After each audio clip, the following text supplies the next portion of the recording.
آقا علیہ الصلوۃ والسلام نے پتہ کیا فرمایا؟ من زار قبری وجبت لہو شفاعتی، جس نے میرے روضے کی زیارت کی اس پر میری شفاعت واجب ہو گئی۔ اب یہاں تین باتیں سمجھنی ہیں۔ انعام کتنا بڑا ہے؟ شفاعت واجب ہے، قیامت کے دن شفاعت ہو گئی تو پھر تو بیڑا پار ہو جائے گا نا۔ مگر اور گہری بات سنو، علماء کہتے ہیں شفاعت ہوگی کس کی؟ یاد رکھیے گا، کسی غیر مسلم کی شفاعت نہیں ہوگی۔ جو ایمان لے کر دنیا سے جائے گا، ایمان والا مرے گا، اس کی شفاعت ہوگی۔ ہم میں سے کس کو پتا ہم ایمان والے مریں گے کہ نہیں؟ ہم تو دعا کرتے ہیں نا، دعا ہی کرنی چاہیے اللہ ایمان سلامت رکھیو۔ مگر یہاں نبی پاک نے کیا فرمایا؟ وجبت لہو شفاعتی، واجب ہو گئی اس پر میری شفاعت۔ اس کا مطلب یہ ہوا جو مدینے جاتا ہے اس کے ایمان کی حفاظت بھی ہو جائے گی انشاءاللہ، اس کا خاتمہ ایمان پر ہوگا۔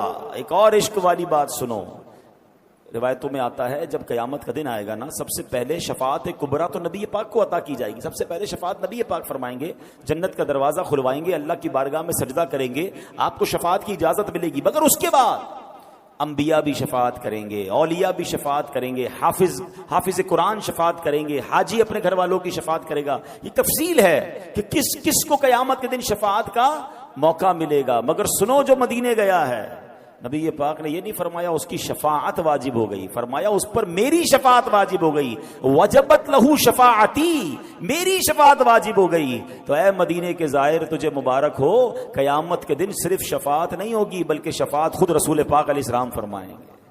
پھر بندہ کیوں نہ مدینے جانے کو ترسے؟ خدا کی قسم ایسا شہر نہیں ہے دنیا میں کوئی اور۔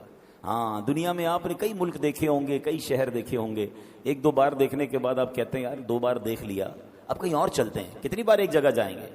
مگر مدینہ وہ ہے 1000 بار دیکھ لیں جی بھرتا نہیں ہے۔ تو جو نہیں جا پا رہے نا، ان کا کام کم از کم یہ تو ہونا چاہیے کہ میری دعاؤں میں مدینہ ہو، میرے تصور میں مدینہ ہو، میری التجاؤں میں مدینہ ہو، میرے آنسوؤں میں مدینہ ہو۔ میں مانگتا رہوں اللہ کی بارگاہ سے، اللہ کے رسول علیہ الصلوۃ والسلام کی طرف درود پاک کے نذرانے پیش کرتا رہوں۔ جو میرے بس میں وہ تو کروں نا۔